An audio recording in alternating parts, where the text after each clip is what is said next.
संदीप ने अपनी माँ के कहने पर गांव में शादी कर ली थी। लड़की का नाम था सुनीता। माँ का कहना था एकदम मॉडर्न बहू नहीं होनी चाहिए, लेकिन उन्हें नहीं पता था कि गांव से आने वाली बहू सुंदर सुशील तो होगी और उसको गांव से बाहर भी निकाल लाएंगे, लेकिन उसके अंदर का गांव कैसे बाहर निकलेगा। शादी के कुछ दिन बाद, माँ टिफिन तो देना जरा। बेटा अब तो स्कूल नहीं ऑफिस जाता है, माँ से नहीं अपनी बीवी से टिफिन मांगा कर। ओके माँ। सुनीता टिफिन ले आओ। एक किलो टिफिन, इसके अंदर पिस्ता डाल दिया है। पिस्ता? पिस्ता क्यों? सास जी ने बोला था ना कि आपको पिस्ता बहुत पसंद है। ओहो, मैंने पिस्ता नहीं पास्ता बोला था, पास्ता। पास्ता? कहीं होता है पास्ता? अरे बेटी तू रहने दे, मैं बना दूंगी। अच्छा किया कि पाव भाजी बनाने का नहीं बोला, वरना किसी के पाव बना देती है। सुनीता को बुरा लगता है, लेकिन उसकी नादान हरकतें कम नहीं होती। ऐसे ही एक दिन, अरे तुमने ये क्या लगाया है? अरे आप वो फूस फूस करके लगाते हैं ना, वही। डियो? का दियो? किसको दियो? अरे वही ना जिससे खुशबू आती है। हाँ हाँ सही पकड़े हैं। अच्छा लेकर तो आना।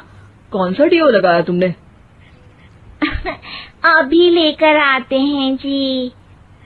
संदीप की बात मानकर सुनीता अंदर से खुशबू वाला फुसफुस लेकर आती है। ओएमजी! ओएमजी मतलब ओ माय गणेश ना। अरे ओएमजी छोड़ो, ये खुशबू वाला फुसफुस की बात कर रही थी तुम? हाँ इसी की, फिर से सही पकड़े हैं। अरे देवी, लेकिन आप सही नहीं पकड़े हैं, ये डियो नहीं है। डियो नहीं है तो क्या लियो है? अरे ये रूम फ्रेशनर है, जिसको कमरे में छिड़कते हैं, खुद पर नहीं। कोई बात नहीं, माँ कहती थी आत्मा किराएदार है, शरीर एक किराए का कर्म। हम शरीर पे ये डाल लिए तो क्या फर्क पड़ जाएगा। अरे बहू, ओ बहू, मेरे लिए फल तो ले आ, फिर मैं बाजार जाऊंगी। सुनीता अपनी सास के लिए फल लेकर आती है। अरे बेटा, पपीता, तरबूज और सेब फल ऐसे कैसे खा लूं? काट कर तो ले आ।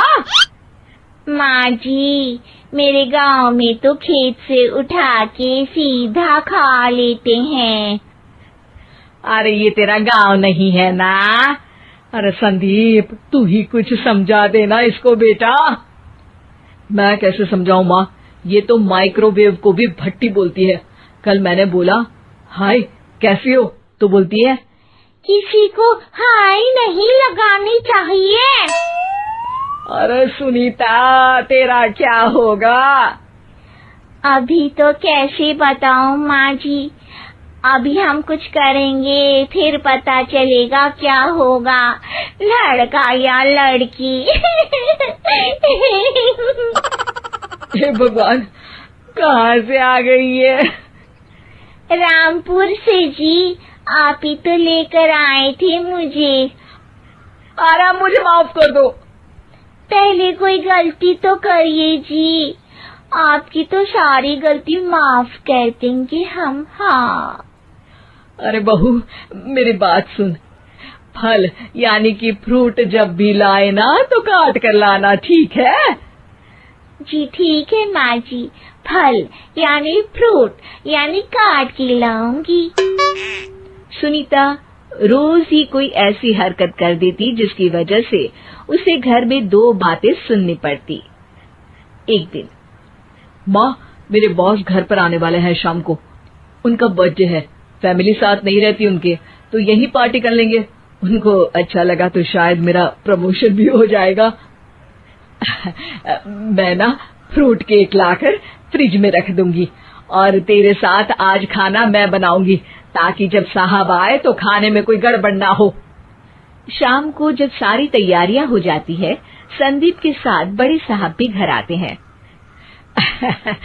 फ्रूट केक तो ले आना बहू, फिर खाना खाएंगे। अरे इस सब की क्या जरूरत थी, आपने बुलाया वही काफी है।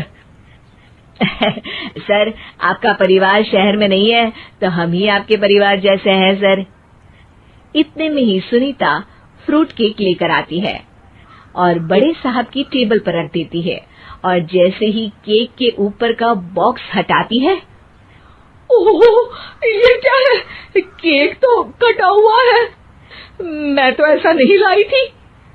आप मुझे शाबाशी दे सकती है माँ जी, मैंने ही केक काट दिया। आपने कहा था ना, फल यानी फ्रूट यानी हमेशा काट के लाना, तो फ्रूट केक भी तो फ्रूट ही है ना, तो मैंने पहले ही काट लिया। हूँ ना मैं समझदार। अरे बहू, ये क्या किया? केक हमेशा वही काटता है जिसका जन्मदिन होता है। तुझे एक बात भी समझ नहीं आती, एक नंबर की बेवकूफ है। पूरा माहौल बिगड़ चुका था। संदीप को लगने लगा था कि साहब उसे प्रमोशन तो दूर की बात है, कहीं डिमोशन ना दे दे, लेकिन साहब बीच में ही बोल पड़ते हैं। अरे कोई बात नहीं, ये इनकी बेवकूफी नहीं है, इनका भोलापन है। बेटा आप कहाँ से हो? रामपुर गांव से। अरे वाह, गांव से? फिर तो आपके गांव में ताजे फल और सब्जियां मिलते होंगे। हाँ, सही पकड़े हैं। हम तो काटते भी नहीं, सीधा खा लेते हैं। मैं ना एक बार तुम्हारे गांव घूमने जरूर चलूंगा। क्यों संदीप, ले चलोगे ना? मुझे गांव घूमना बहुत पसंद है। बस फिर क्या था, संदीप और सास दोनों खुश हो गए, क्योंकि साहब को सुनीता ने गांव की बात करके खुश कर दिया था। अब संदीप का प्रमोशन पक्का था। शिक्षा, कभी भी किसी भी गलती पर घबराना नहीं चाहिए। हो सकता है कि उस गलती की वजह से आगे बड़ा फायदा हो जाए।